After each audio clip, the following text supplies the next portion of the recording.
working overtime this weekend. Mike Kelly, good morning, Mike Kelly. How are you today? I'm doing great. How are you holding up? What crazy weekend for you, huh? Yeah, I'm good. Yeah. I'm good.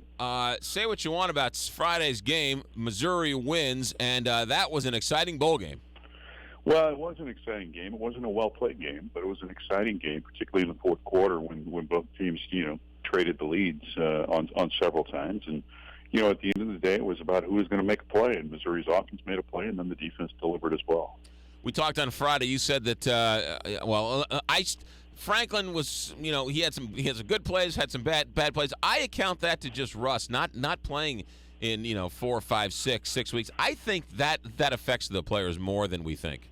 Yeah, but both teams have to deal with the same amount of layoff, right? Yeah. So, it comes down to, I think they have enough time to you got a full month of practice, and you can't simulate the game conditions. That's the one thing. Now, his offensive line had its issues, but the one thing I'll say about James is that he persevered. I mean, when he had to make a throw, when his team needed him to make a play, he threw a perfectly thrown ball to Dorial Green Beckham on the sideline for a big first down. So, he certainly had his fingerprints on that win. How hard was it to watch the game and not watch that big screen TV in the middle of the field? Well, you had to watch it at times just because of where we were. We were in the far corner of the end zone on one end of the field, and so plays on that opposite end, and with Oklahoma State wearing a white jersey with a light orange number, you needed assistance at times to see who had the ball, and the good thing is it was real time. But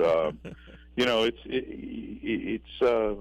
a pretty fascinating facility. It really is. I think it's too big. It takes away from actually watching the game, I think. Well, you can find yourself mesmerized by it. You find yourself just keep staring at it. And I'm glad I was in there for practice for several days before the game because I had a chance to, kind of get used to that. But, just the facility itself, McGraw, is just remarkable. I had a chance to go into some of the suites and look at them, and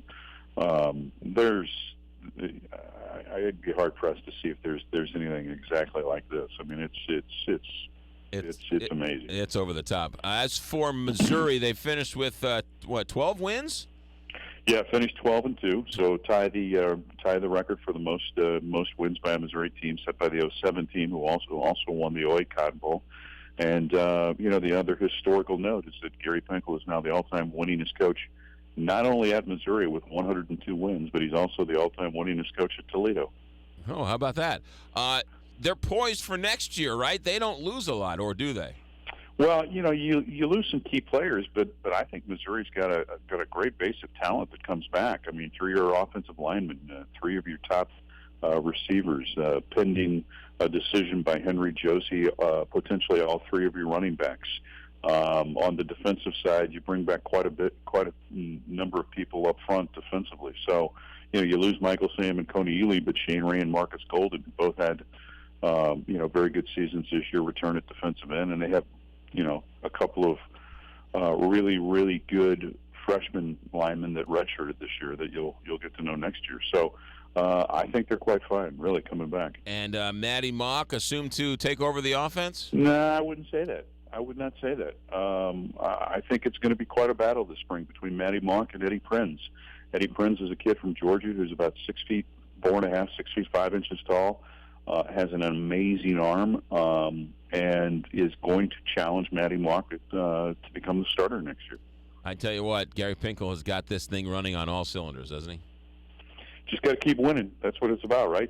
JWB, that's what it says on the back of his boat. Just win, baby. I also like they dumped him with Gatorade with a minute or so left in the game. I think he almost cracked a smile there before the end of the game.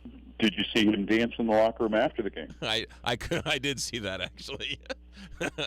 That was kind of embarrassing. He shouldn't do that again. Well, you know what it was?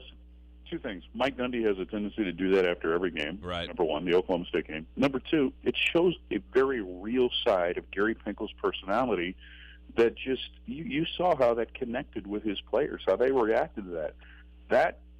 That's just kind of a microcosm of how this thing has turned over the last, 12 to 18 months. Is he's kind of loosened up a little bit, and and certainly the players. He put it on them as well. Yeah. And so I just think it was a real neat event that underscored just kind of who Gary Finkel is at this point in his life. That's a great point. I got 20 seconds, Mike Kelly. Who's your sponsor? Walter No Florist, operated in business for a long time, and even on a day like today, if you have a floral need, well, they're the people you need to go to. Walter No Florist has all the technology, has all the expertise.